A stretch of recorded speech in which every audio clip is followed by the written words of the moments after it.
Estamos en tiempos muy confusos, sobre todo ahora que vemos a un matón de barrio como Donald Trump amenazando países. Ya amenazó a Colombia. Y bueno, la amenaza ahí está latente para Canadá, para México, para Dinamarca, para Groenlandia y para todo el que se deje con esta política, insisto, de jugador de póker, jugador otaur, como se dice en algunos países, o matón de barrio. Pero mucho más allá de esto, hay otras fuerzas que justamente configuran o quieren configurar el mundo de tal modo que no es para beneficio de los pueblos. Y hoy vamos a hablar de un tema muy importante, sobre todo por una de las amenazas de Donald Trump contra nuestra América Latina, en especial a México, el narcotráfico, que son terroristas. Pero vamos a analizar de una forma totalmente diferente. Vamos a ir con Julio Echeverría, que él es experto y nos va a decir otra forma, otra visión de mirar el problema. Soy Roberto de la Madrid, esto es Detrás de la Razón y como siempre, lo que es suyo y siempre ha sido suyo, comenzamos.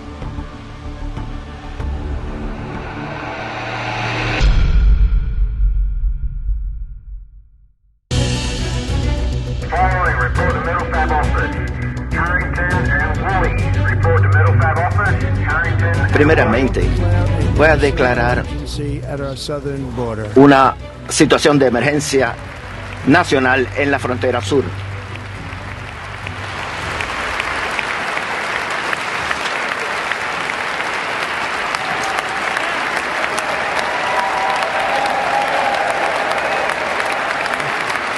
Gracias.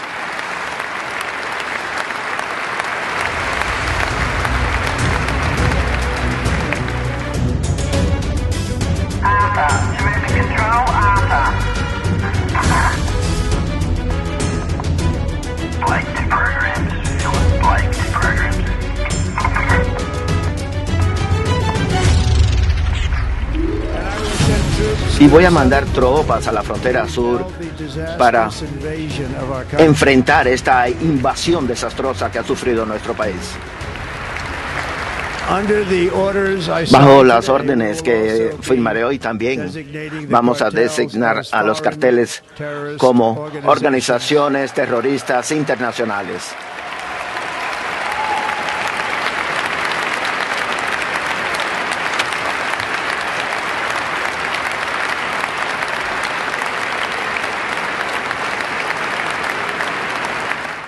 Foreign terror organizations, would you think about ordering U.S. Special Forces into Mexico to take them out?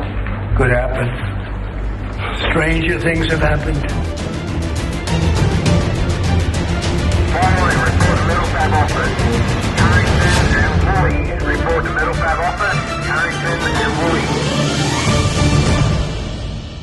Muchas gracias, como siempre, a toda la comunidad Detrás de la Razón. Cada vez somos más a pesar de esta gran censura y a pesar de que nos han tirado muchos videos y varios canales con millones de vistas, pues seguimos aquí levantándonos desde cero. Gracias al poder de ustedes, al poder de pensamiento. Vámonos con Julio. Julio, es un placer que estés aquí, me da muchísimo gusto. Julio es la primera vez, Julio Echeverría. Él es un experto en economía aplicada, en matemáticas, consultor empresarial, consultor internacional, analista internacional, y que ve la geopolítica y que ve los movimientos geopolíticos desde un espectro muy diferente, como es el armado económico, que es muy importante el día de hoy entenderlo también así, porque muchos analistas, muy sesudos, sociológicos, pero los números son muy importantes. Julio, bienvenido, gracias por estar aquí.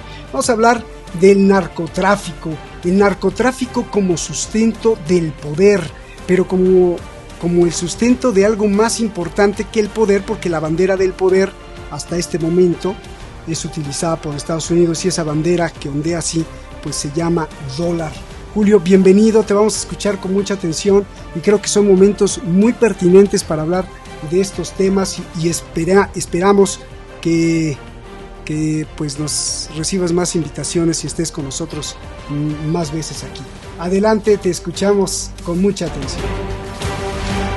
¿Qué tal, señor de la Madrid. Realmente le estoy muy agradecido por esta oportunidad, especialmente por dirigirme a tu público ahí en México y a través de todo el mundo, hoy que estamos a través de las redes. Y mi propósito es prevenir algo que he venido visualizando de hace muchos años atrás. Lamentablemente no me he dedicado completamente al campo del análisis de estos fenómenos, pero sí me hice un propósito hace muchos años, de joven, de que no estaba dispuesto a permitir que se volvieran a repetir las atrocidades que se cometieron precisamente por estos autores de la Segunda Guerra Mundial, que en particular fue todo el movimiento nazi, y que lo hemos visto particularmente aquí en mi nación, en el Perú, a través de estas despiadadas formas de sadismo, como lo han vivido ustedes también, incluso mucho más temprano, creo yo, con el cártel de Sinaloa, con todo el despliegue que ha habido sobre el tema del narcotráfico.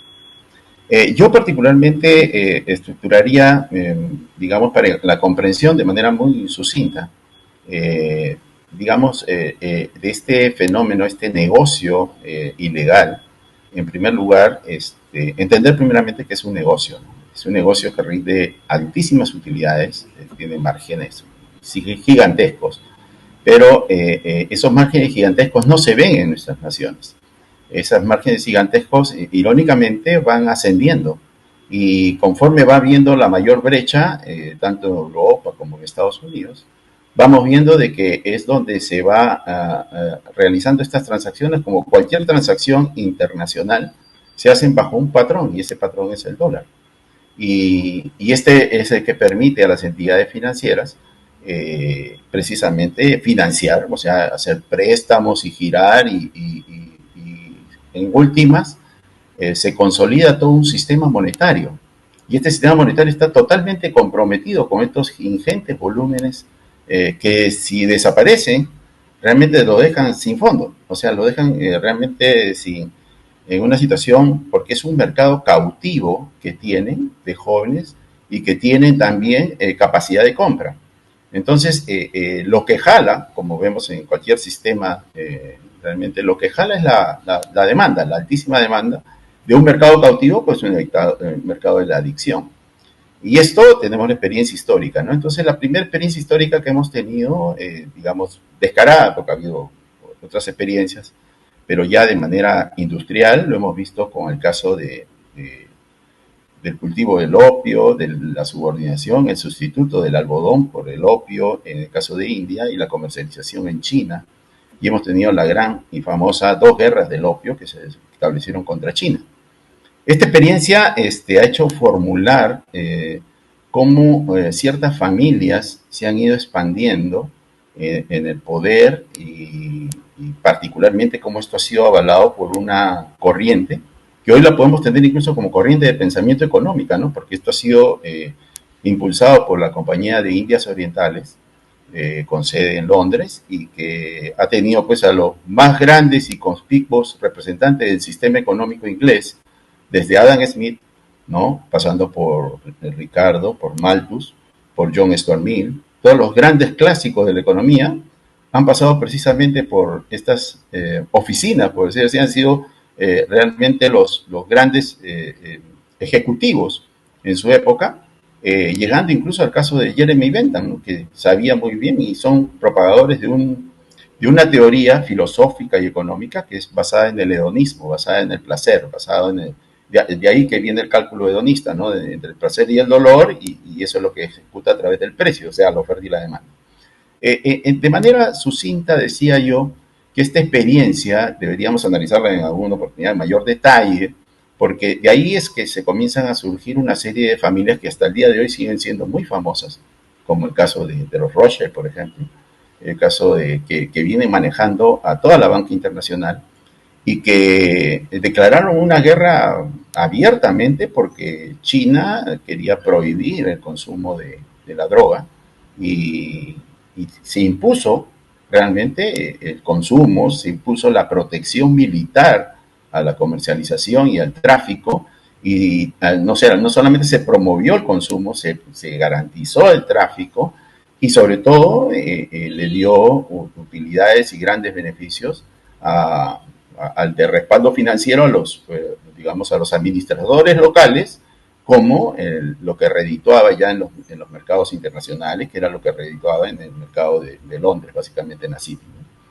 Esto se ha reproducido a través de familias que el fenómeno fue exactamente el mismo. O sea, los mismos que transformaron el cultivo del algodón de la India en cultivo de opio, eran una situación análoga en el sur de los Estados Unidos. Y en el sur de los Estados Unidos, las zonas algodoneras, precisamente eran señores latifundistas, grandes familias también, y que se fueron agrupando alrededor de todos los círculos de Boston y de Filadelfia, y que esas familias latifundistas comenzaron a estar vinculadas, a tener utilidades precisamente vinculadas al tráfico del opio, en vinculación ya de carácter financiero. Y esta también en la zona norte, en la zona de Nueva York, una de las más famosas, la familia Astor, por ejemplo, pero que han sido precursores y estaban asociadas y se llegaron a vincular incluso sanguíneamente y todo, estas familias británicos que lo hemos conocido como toda la corriente liberal en los Estados Unidos, ¿no? Toda la corriente muy asociada al Partido Demócrata, y que en buena medida ya viene una segunda etapa, digamos, cuando ya Lincoln enfrenta el tema del esclavismo. O sea, estas zonas esclavistas se ven realmente ya en serio enfrentando la situación, las zonas algodoneras, y viene toda una corriente de pensamiento en los Estados Unidos que realmente peleó contra el consumo de la droga. De ahí es que viene toda la corriente de los Whig, ¿no? Una corriente de pensamiento americano cuyo mejor exponente era Seward, que fue el secretario de Estado de Lincoln. Seward forma los círculos, y es así como, para evitar la expansión de la guerra del opio que se estaba desencadenando allá desde el periodo de la Reina Victoria, allá en China, se da un despliegue para poner una detención al asunto, y se da el gran auge de la economía japonesa, que es la restauración Meiji, y envían a uno de los mejores talentos del sistema americano, que fue Erasmo Pershing Smith. Él es el que llega a desarrollar el proceso de industrialización, el proceso de modernización, y se lleva adelante con el Japón moderno, y tiene una serie de discípulos que ya valdría la pena desarrollarlo en otra oportunidad también, pero que hacen resistencia a esta expansión del sistema realmente que habían narcotizado toda la economía, y este fenómeno fue quizás en China el primer narcoestado, ¿no? Basado en toda esta economía, y es así que ya venía toda la movilización para transferir lo que había sucedido con la libra esterlina en el dólar especulativo. Estas familias son las que comienzan a tomar control sobre el sistema financiero norteamericano. Y posteriormente al periodo de Lincoln, luego de su asesinato, acuérdate que en la época de Lincoln se utilizaron los greenbacks, o sea, para poder financiar y poder desarrollar todo el tema de infraestructura, como el tren bioceánico o transoceánico. En esa oportunidad, integrar a los Estados Unidos, era un enfrentamiento contra todo ese sector que enarbolaba el destino manifiesto, que en realidad su primer fenómeno o la forma de imponer su sistema, su modelo, era con la ocupación. Este asunto llega posteriormente a tener control en cierta medida, luego de Lincoln, este sector liberal, este sector asociado a los demócratas más que a los republicanos, porque ahí se forma el viejo partido, el gran viejo partido, ¿no? El GOP, que es el Partido Republicano, las raíces del Partido Republicano. Posteriormente ya esto hasta cambió, ¿no? Porque se volvieron más liberales que los propios liberales, los republicanos. Pero el tema es que fue una contención que se tuvo en cierta medida, y por eso que en el caso de los Estados Unidos se da esto de manera más destilada, por decirlo de alguna manera, y se da a través de los círculos financieros, ¿no? Entonces, toda la imposición del sistema financiero que comienza a manejar se hace a través de la banca. Y es donde ya posteriormente este asunto cae un poco con desmedro y todo, y llega hasta los extremos de la gran hambruna, la gran crisis del año 29, ya posteriormente, porque a partir de principios del siglo ya se comienzan a hacer prohibiciones no respetadas realmente por los Estados Unidos, y termina también la restauración Meiji de Japón allá por digamos, antes de la Primera Guerra, que es en 1912, pero ya empieza a surgir este movimiento que venía antes de la guerra en Alemania, particularmente, que son los Free Corps, ¿no? Oye, Julio, sí, perdón que te interrumpa, no sé si a ti te moleste que te vaya interrumpiendo, pero es para que el público... No, pregúntame por favor, porque yo, como me dijiste, yo trato de hacer un resumen para ir al tema del dólar. Okay. Dale, ahí te abro un paréntesis, o sea, lo que estás diciendo es que, y ahí veíamos imágenes de la diversificación del mercado económico, es decir, que en lo que vemos, bancos, supermercados, las deudas, préstamos, tarjetas de crédito, comercio, abajo está este sustento del dólar, que abajo está en buena parte sustentado por esta sociedad narcotizada. Es más o menos lo que estás diciendo, digo, para que acotar un poquito y te no, me parece importante y excelente que me lo hagas notar, porque en todo momento hay una economía real, ¿no? Una economía que está basada en la producción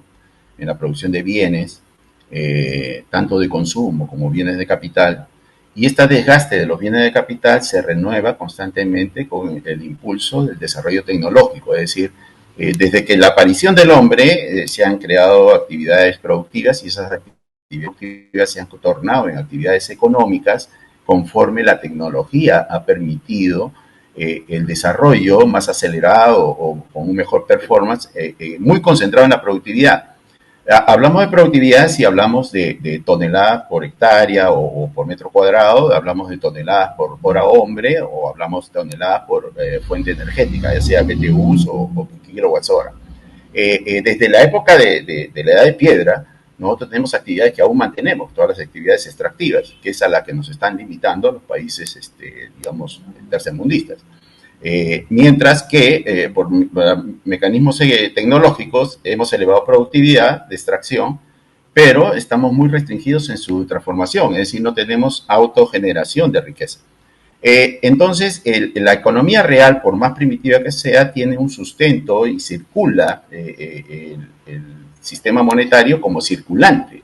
Pero el sistema del cual hice mención, de toda esta escuela derivada de la Compañía de Indias Orientales, que era la que manejaba de manera privada, pero que es el sistema inglés de economía política, hace todo basado en el sistema monetario. Y el sistema monetario se desliga realmente de la producción cuando empieza el mundo, digamos, especulativo. Para ponerlo, digamos, en términos más modernos, ¿no? Cuando tú tienes, por ejemplo, una orden de compra, tú generas una orden de compra por bienes y tiene sustento y tienes compromisos y obligaciones que están basadas en lo que estás comprando. Igual una orden de venta o un pedido. Tú vas a abastecer, te recibes un pedido y ese pedido, mientras lo abasteces, lo vas a abastecer con una cantidad de bienes, incluso hasta de servicios, que es una orden de servicio en ese caso, y va a tener un sustento para hasta su conclusión y vas a entrar. El tema empieza cuando estos mecanismos comienzan a tener vida propia, es decir, cuando las facturas se convierten en letras y las letras comienzan a generar más obligaciones, y esas obligaciones han permitido que se apropien del tiempo. O sea, ya la tasa de interés es una apropiación del tiempo. Es una discusión que se viene desde la época del medioevo, pero de ahí el tema de la usura y la contratación contra la usura. Esta vida propia que tiene comienza a generar obligaciones tras obligaciones.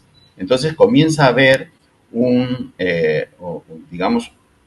elasticidad gigantesca, donde el flujo monetario necesita, realmente, para no tener que tener respaldo, necesita mercados cautivos. Y ese mercado cautivo es precisamente el mercado de adicción. O sea, estás obligado y comienza a venir el tema de especulación. Por ejemplo, el caso de la droga. Acá en Perú, en el caso de Colombia, el kilo más o menos está pues en casi, bueno, digamos con datos casi oficiales del año 18-19, estaba como a $1.500, $1.600 el kilo de cocaína, por ejemplo, ¿no? Pero llega a los mercados norteamericanos donde está a $70.000. Entonces, toda esa brecha de cantidad de dinero, ¿no?, está sometida al mecanismo que lo compra. Sin embargo, acá tú tienes mecanismos que por más de 10.000 soles tú ya tienes que rendir cuentas al banco, o sea, tienes control de los capitales que se mueven, pero allá no tienen ningún control. Y es realmente la gran brecha que se va generando. Entonces, esa brecha de circulante versus lo que tiene de sustento, incluso hablando de economía, ¿qué te digo? Que no es economía, que va a ser economía perjudicial, porque no va a incrementar la productividad. Lejos de eso, va a destruir la mente que va a facilitar la productividad, es decir, no va a producir tecnología, no va a acelerar ni la producción per cápita, ni la producción por hora. Entonces, esa brecha que se va generando cada vez es más gigantesca, porque comienza a tener compromisos sobre compromisos. O sea, es un volumen gigantesco de obligaciones, que muy bien lo has subrayado cuando hablas del tema de la deuda. Entonces, se generan deudas ficticias, y que incluso hasta el propio Carlos Marx, por ahí en la teoría de la plusvalía, lo analiza como parte del capital ficticio, pero no lo desarrolla. Lamentablemente, ninguno de los sectores de izquierda tampoco lo han desarrollado, y ninguno de los otros sectores han comenzado a observar de que esta brecha en realidad se convierte en algo que genera una presión que va en contra de la producción. Y de ahí es que, por ejemplo, mira, solamente para tomar un caso de colación, ¿no? Trump no tiene, por ejemplo, servicios públicos como los trenes de levitación magnética, que son trenes de alta velocidad, trenes que van pues a 500, 600 kilómetros por hora. No los tiene. Y tiene que ir de canto a canto, pero él está enfatizando en destruirla para que retornen los capitales del auto individual eléctrico, que regresen a que puedan producirlos en los Estados Unidos, y sigue con esa ficción. Y ahorita está moviendo, por ejemplo, una tecnología, está apostando por sacar el petróleo, lo cual el petróleo sigue siendo una fuente válida, pero está apostando por toda una tecnología obsoleta.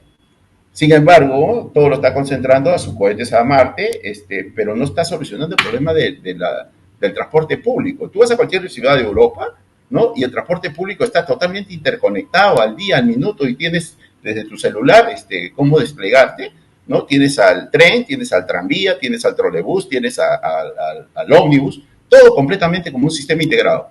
Sin embargo, en el caso de los Estados Unidos, teniendo casi 300 millones de gente, no tiene un sistema público decente, por decirlo de alguna manera. Entonces se entiende que situaciones de enfrentar servicios, pero no los está haciendo porque ya tiene una visión prejuzgada de cómo lo va a resolver, y lo que le están sugiriendo a él son las mismas medidas que se cometieron el siglo pasado. Entonces, la economía real requiere realmente de que el circulante se comporte como circulante.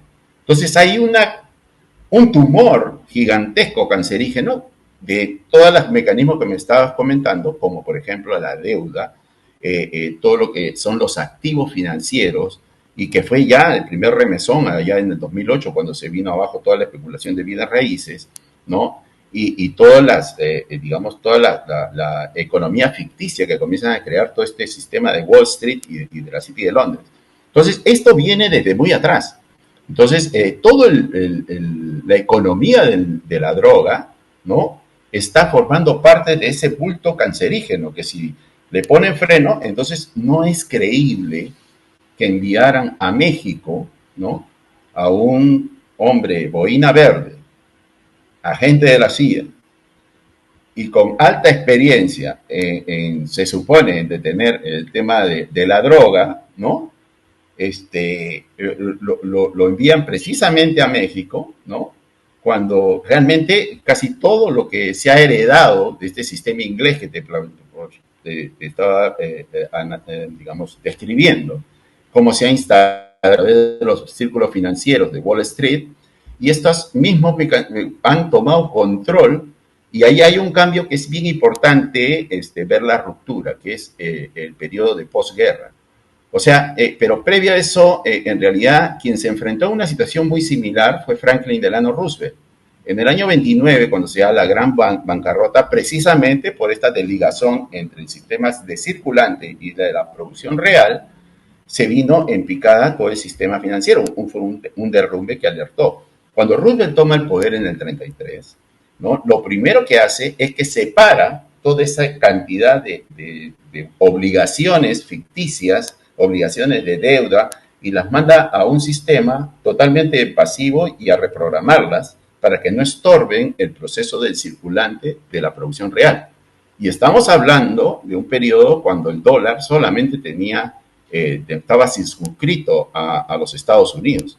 En este caso, la situación es mucho peor. El tumor cancerígeno es muchísimo más gigante, ¿no? Solamente la deuda pública de los Estados Unidos supera los 30 trillones para ellos, pero que son billones para nosotros, ¿no? Está en 35 billones de dólares, que son deuda solamente en lo que referente a deuda pública, que lo han venido acumulando en la continua emisión.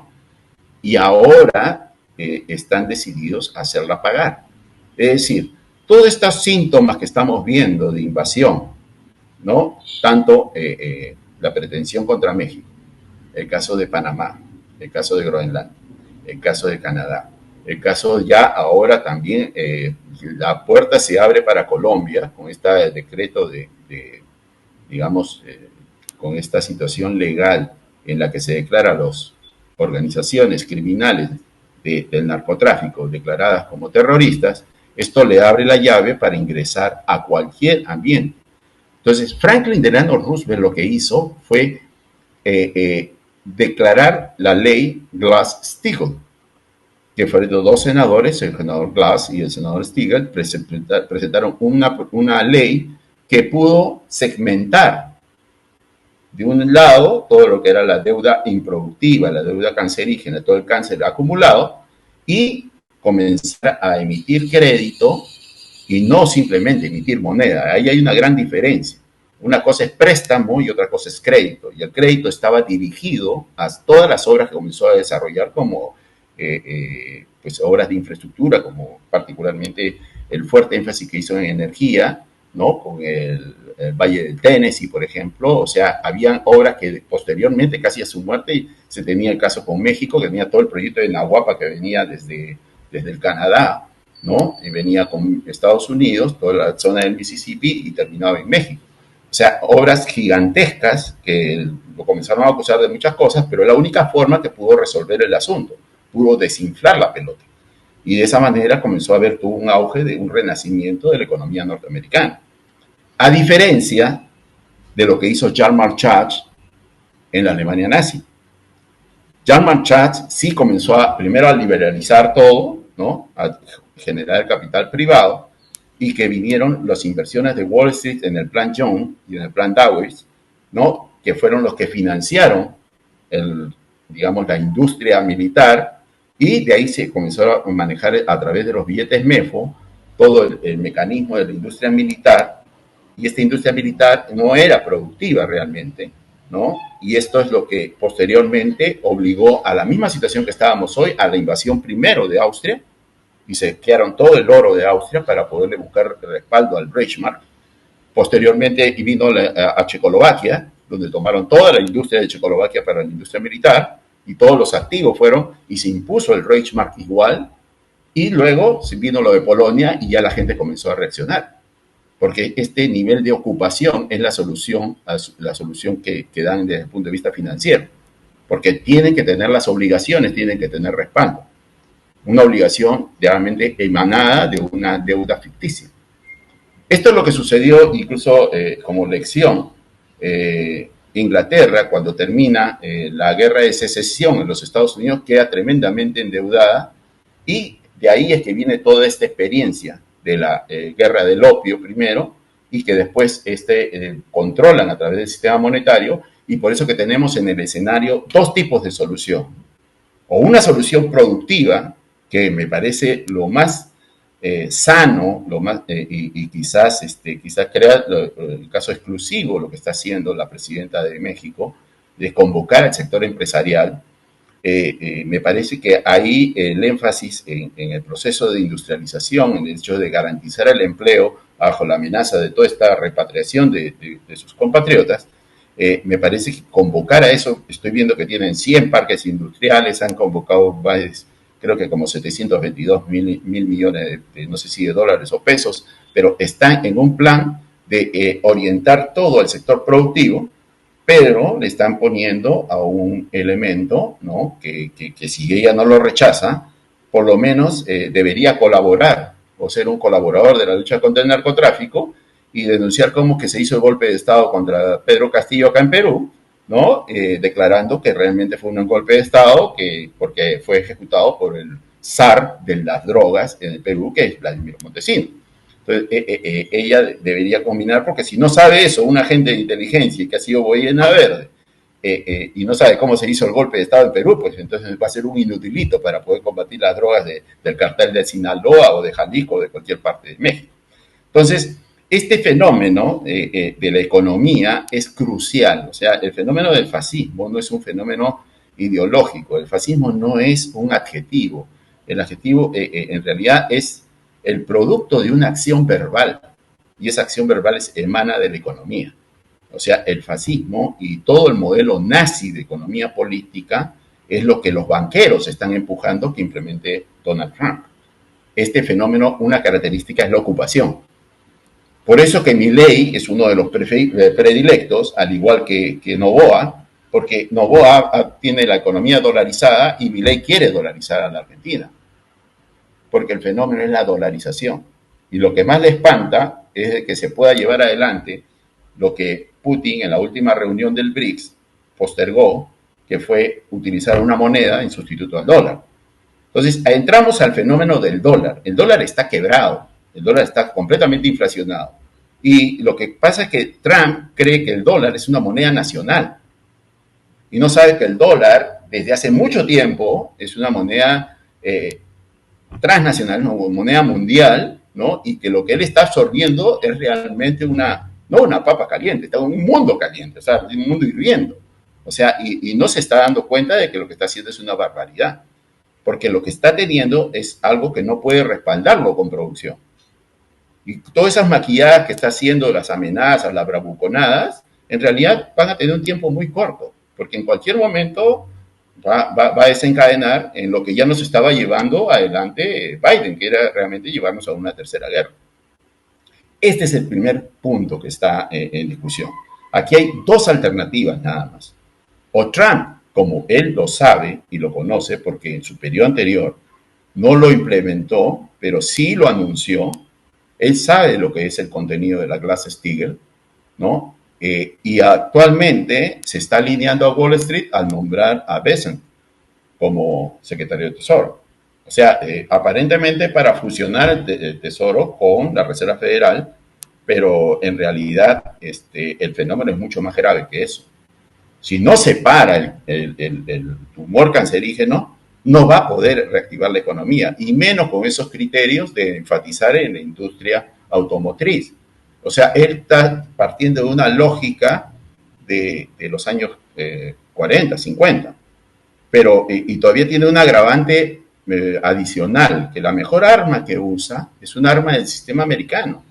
Él estudió también en la Wharton School de Pensilvania, y en la Wharton School de Pensilvania, el que crea esa escuela es Simon Patten. Simon Patten fue el heredero de todo este sistema que desarrolló los Whigs como Henry Carey, Erasmo Pershing Smith, que fueron los que mejor polemizaron y realmente pudieron desvestir a todo el sistema inglés, pero Simon Patten lo hace académico, con toda una coordinación que venía desde Europa, y crea esa escuela con ese propósito. Entonces él tiene todo lo que son los fundamentos económicos del proteccionismo.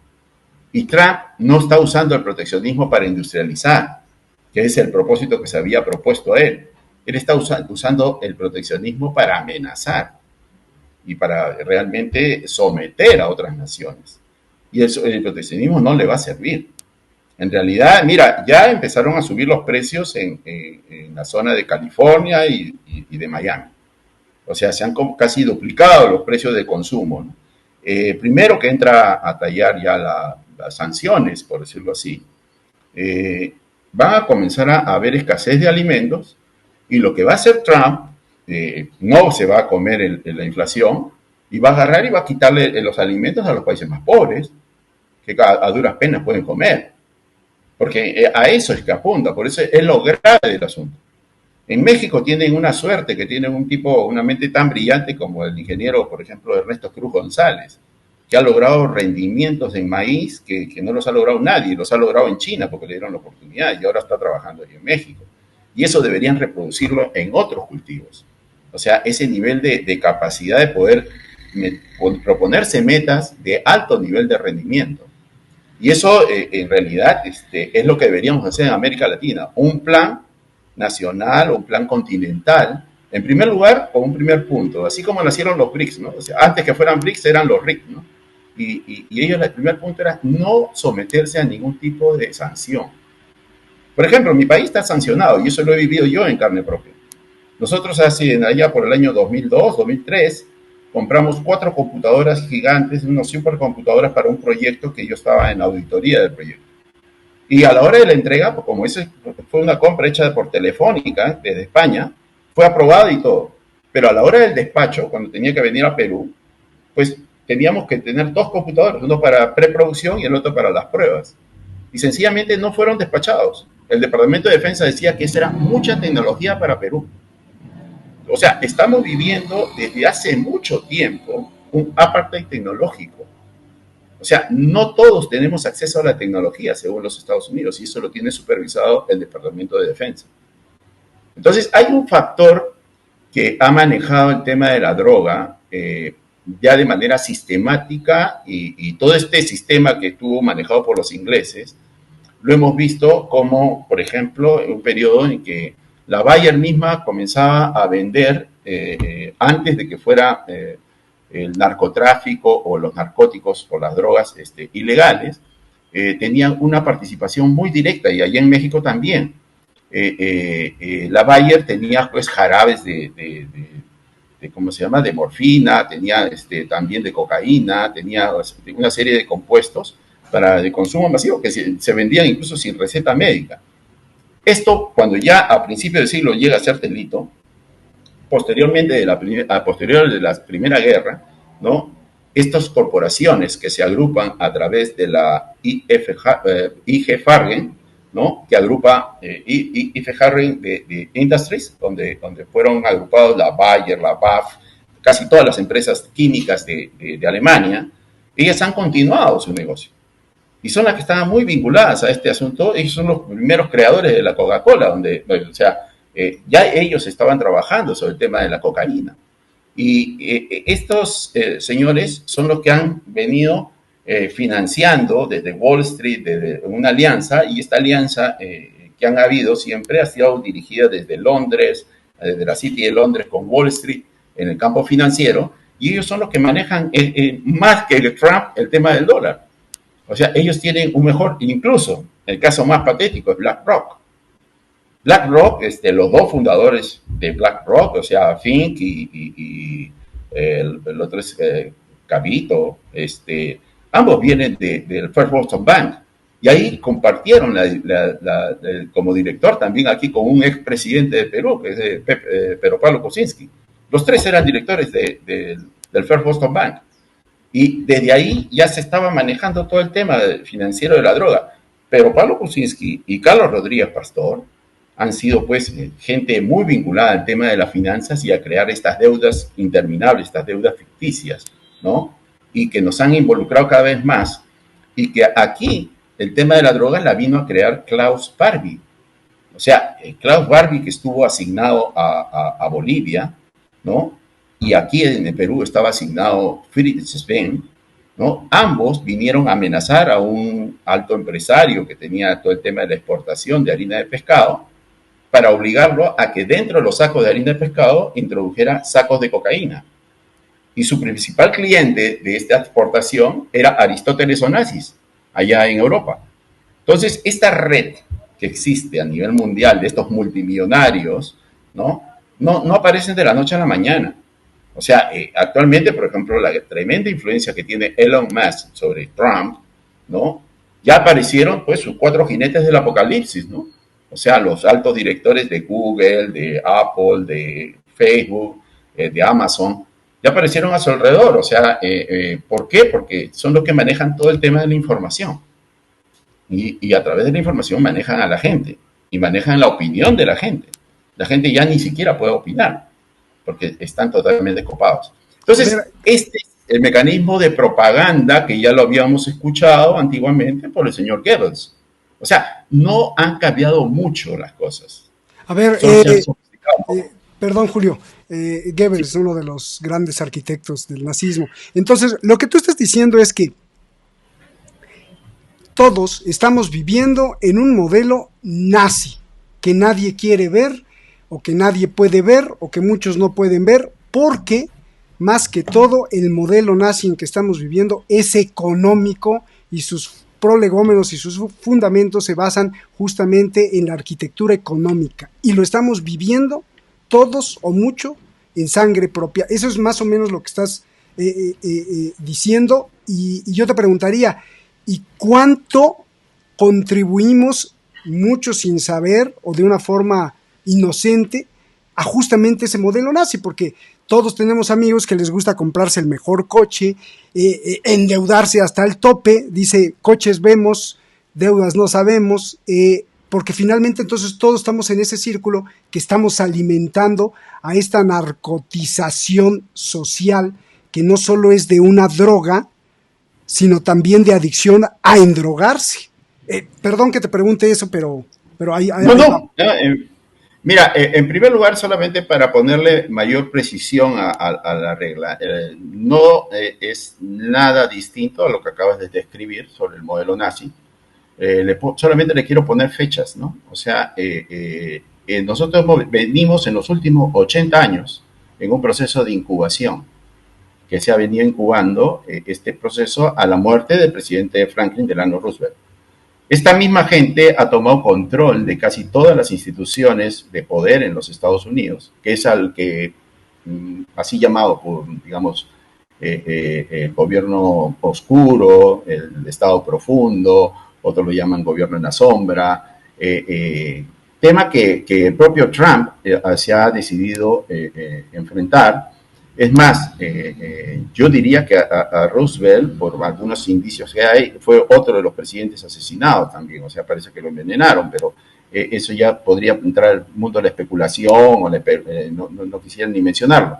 Pero la apertura de los archivos del asesinato de John F. Kennedy, de su hermano Robert y de Martin Luther King, van a dar pie siempre y cuando esta mujer, que me parece una teniente coronel un poco matinada, como es el caso de Tulsi Gabbard, si cuenta con la inteligencia, es decir, con la información adecuada de cómo nació esto, con el proyecto de Reinhard Gehlen, que creó dentro de los servicios de inteligencia esa transformación de la OSS en la CIA, que fue creada y diseñada por Reinhard Gehlen, ¿no? Y creó la organización Gehlen para sintonizar esto en el Departamento de Justicia, en el Departamento de Estado, en el Pentágono. El día de hoy estamos viviendo exactamente las consecuencias de eso, pero ha venido incubándose. Pero una muestra o una prueba que muestra cómo activaron este sector fue cuando Henry Kissinger y Bush, Schultz, Henry Kissinger y Schultz desligaron el patrón oro, porque ya Francia había ido a reclamar su oro y a canjear sus dólares en el año 68, y en el 71 ya Alemania se estaba por ir por lo mismo, y como no habían esos fondos en oro, ¿no? Entonces desligaron el respaldo del sistema monetario y lo acercaron más al plan Funk, o sea, al plan de Walter Funk, que al tratado de Bretton Woods. Y esto permitió esta gran especulación para poder facilitar el endeudamiento ficticio, y vino la gran deuda de toda América Latina, ¿no? Este chorro de dólares que lo comenzaron a prestar en América Latina de manera que después estaban con la crisis de la deuda en toda la década de los 80. Y este fenómeno fue origen de lo que necesitaban una mano dura, y fue el surgimiento del Plan Cóndor, ¿no? Ahí volvieron a surgir todas estas gentes que lo que nosotros vimos fue militares, ¿no? Pero cuando veías tú al costado derecho de un militar, por ejemplo, el caso de Pinochet, que es el más representativo, ¿no? Estaba ahí Walter Rauch. Y Walter Rauch viene de una cadena de mando en la que fue colaborador directo de Reinhard Heydrich, el hombre más sádico de las SS. Y él había sido reclutado por un hombre creador de todo el sistema de espionaje y contraespionaje nazi, que fue Wilhelm Canaris, que se había escapado desde Chile, había escapado en Argentina, había escapado en España, y era un marino que dijeron, no, pues tienes una alta capacidad y tienes que entrenar a todo el mundo. Y él era miembro de este grupo de los Freikorps, que en realidad era todo este movimiento anticomunista. Incluso fue acusado también de haber estado participando en el asesinato de Rosa Luxemburgo. Y él es uno de los padres de toda esta red de nazis que Reinhard Gehlen, a la muerte de Roosevelt, crea y diseña no solamente la CIA, sino también es el diseñador y creador de la OTAN. Y él, Reinhard Gehlen, es el que los despliega en América Latina y es, como te comentaba, este empresario peruano, lo asesinaron a los 3 días de que él se negara a traficar con la cocaína, y no solamente, sino que llegó a denunciar a Klaus Barbie, ¿no? Lo llegó a denunciar ante los casanazis de Francia. Por eso que realmente salió público que había sido asesinado, porque el 28 de diciembre se reúne con ellos y el 1 de enero lo asesinan, ¿no? Claro. Aparentemente un asesinato turbio, ¿no? Julio, a ver, entonces, una de las herramientas necesarias para conservar este modelo nazi económico es la ocupación. Y la ocupación no necesariamente es invadir y apropiarse de un país, sino tener bases ahí adentro, por ejemplo. Con referencia a esto, entonces te pregunto, ¿no? Ahí estamos viendo las imágenes, parte del cuerpo de la CIA. La CIA, la DEA, el FBI, todos estos aparatos de seguridad, incluyendo el ejército de Estados Unidos. La pregunta es, ¿aparecen como... porque no aparecen por un bien auténtico, genuino, sino están al servicio de este modelo económico fascista, nazista? Pero la pregunta es, yo veo ahí los anuncios y te dicen que juran ante la Biblia, o juran ante Dios, o juran ante su nación, para cuidarte, para cuidar al pueblo, para cuidar la seguridad de los estadounidenses, para cuidar la seguridad, en caso de la CIA, la seguridad de Estados Unidos en todo el mundo, y tienen todos estos juramentos y todo esto. La pregunta es, ¿esto es como maquillaje para hacérselas creer sobre todo a la sociedad estadounidense? O, peor aún, son también un negocio. El tema de los servicios de inteligencia en realidad han sido infiltrados por un equipo con propósitos muy particulares que no son de los de la nación de los Estados Unidos. Ha habido agentes de inteligencia, ha habido precursores de la inteligencia, entre los cuales está hasta Edgar Allan Poe en los Estados Unidos, y ha habido personajes de inteligencia que han dado su vida por la nación en los Estados Unidos.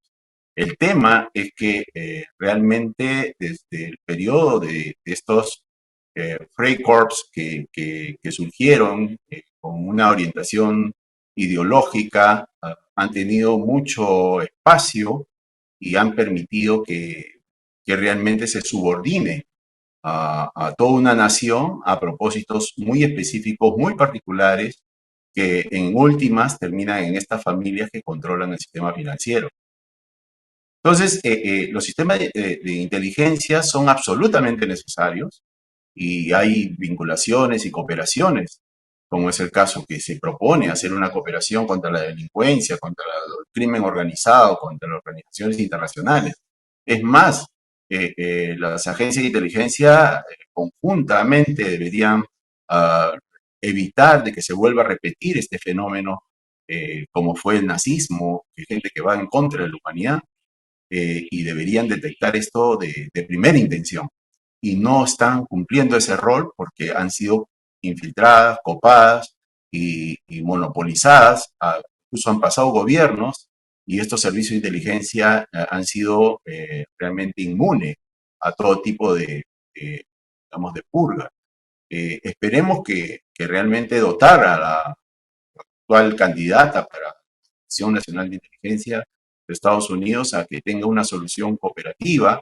Ella en realidad sabe que una tercera guerra es para no contarla, y esperemos que realmente pueda tener las fuentes necesarias y la historia para poder erradicar desde la misma raíz estas fuerzas que han copado a los servicios de los Estados Unidos. Y esto por bienestar y retomar su rumbo, ¿no? Retomar el rumbo del sistema americano, que es un rumbo de tomar el buen vecino, el espíritu colaborativo y sobre todo retomar las riendas del desarrollo científico, tecnológico y compartirlo con las naciones hermanas, que de una u otra manera lo consideramos que es una nación joven, incluso más joven que las nuestras, pero que realmente deberían retomar su rumbo y vernos desde un punto de vista de una hermandad americana y en armonía con los propósitos del mundo. Sin duda estás pues en el límite de la utopía y del sueño, pero ojalá que así sea. Julio, esta conversación ha sido exquisita, te lo digo de verdad, sin echarte flores, exquisita, y si tú me lo permites, pues para la próxima semana podríamos seguir avanzando a más profundidad porque quedan muchas preguntas que hacerte. ¿Hacia dónde vamos como seres humanos con el narcotráfico dólar? ¿Hacia dónde va el mundo con el saneamiento de la adicción? ¿Hacia dónde van las finanzas y el modelo económico de producción del ser humano? ¿Hacia dónde va nuestra América Latina querida y amada con el vecino del norte que tiene impuesto el modelo nazista para poder apropiarse de los recursos? Si tú me lo permites, y también si tú me permites... Con mucho gusto. Mira, yo acercarme con mis hermanos de América Latina, en lo que pueda contribuir, en lo que esté a mi alcance, me he dedicado un buen tiempo a investigar, compartir este punto de vista. Supongo que a algunas personas podrá parecer en buena medida absurda, pero estoy completamente dispuesto a explicarlo en el mayor de los detalles. Aquí en el Perú yo tengo, digamos, la orientación de un sabio que hace justamente 80 años perdió ya la vida, y este sabio en realidad era un polímata de marca mayor y en mi nación casi es desconocido. Me refiero al ingeniero Pedro Paulet Mostajo. Y Pedro Eleodoro Paulet Mostajo fue el creador del combustible que hoy usamos para los cohetes de la NASA. Allá por lo menos se le reconoce eso, pero nadie lo conoce con su fase como economista, como diplomático, como dibujante incluso. Es realmente un hombre de talla mayor, y es quizás con él y con el espíritu de quien lamentablemente me dejó hace unos meses, mi señora esposa, he podido construir algo de contribución para realmente despertar de que estamos en un peligro, pero que no todo es fatalismo. O sea, yo creo que tenemos alternativas, tenemos futuro, y América Latina cuanto antes debe tomar la decisión de no aceptar ningún tipo de sanciones, sea la razón y en respeto a cada una de nuestras naciones, no realmente hacer caso a ningún tipo de sanción que nos podamos aplicar entre una nación u otra. Hermano, muchas gracias por esta explicación, y bueno, pues esta es tu casa y están abiertas las puertas. Por favor, no faltes a la próxima cita porque creo que va a estar buenísimo y nos vas a seguir explicando. Yo te agradezco mucho y además te felicito por estar en esa trinchera de querer compartir el conocimiento, de querer compartir las investigaciones y las reflexiones desde la trinchera intelectual. Gracias a ti, y es un honor siempre, y realmente disculpa si hubo alguna falla técnica, pero espero que la próxima ya no se vuelva a presentar. Un abrazo fuerte. Un abrazo gigante. Nos vemos, Julio. Gracias, Julio Echeverría, consultor internacional, empresarial y diseñador de muchas estrategias económicas desde la matemática, que nos explica ahora pues el modelo en el que estamos metidos como seres humanos y que para muchos va a ser difícil entender, pero les pido paciencia. Vuelvan a ver el programa, échense un cafecito, pongan sus dudas y trataremos de contestárselas. Incluso les vamos a mandar las dudas a Julio para que igual en otro programa las conteste. Nos vemos a ti, que nos ves en cualquier parte del mundo. Muchas gracias y hasta la próxima.